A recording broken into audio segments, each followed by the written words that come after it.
Success the school के जिम्मेदारान की जानिब से लड़कियों की मेयारी तालीम और दीनी माहौल में तरबियत के लिए टोली चौकी और पुरानी हवेली ब्रांच में लड़कियों के लिए एक्सक्लूसिव स्कूल का क़याम अमल में लाया गया है। तो जल्दी करें, सही वक्त पर दुरुस्त फैसला लें और अपनी शहजादियों की तालीम के लिए सक्सेस द स्कूल का इंतखाब करें।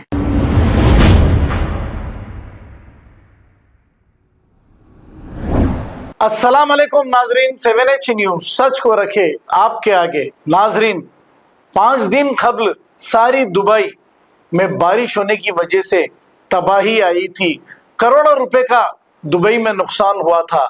इसी का एक मंजर जो कार में एक शख्स बैठा हुआ है, कार सारी पानी में डूबी हुई है और ये शख्स भी कार के स्टीयरिंग पर बैठा है और ये भी आधा डूबा हुआ है। अल्लाह ताला की जानिब से दुबई में 70 से 75 साल में कभी ऐसी बारिश नहीं हुई, लेकिन अल्लाह का अजाब दुबई में नाजिल हुआ है। अल्लाह गारत कर दे ऐसे मुल्क को जहां पर अय्याशी और शराब नोशी हो रही है। अल्लाह इन अरबों को फिर से खजूर बेचने पर मजबूर कर दे। दुबई में किस तरीके के काम हो रहे हैं और क्या कर रहे हैं यहाँ के शेख, हम तो नहीं कहेंगे, लेकिन आप अच्छी तरह समझ सकते हैं। आइए देखते हैं ये रिपोर्ट।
खबर है शहर की, खबर है गाँव की, खबर है सारी दुनिया की। 7H न्यूज पसंद आए तो लाइक कीजिए, शेयर कीजिए और सब्सक्राइब करना ना भूलें। 7H news.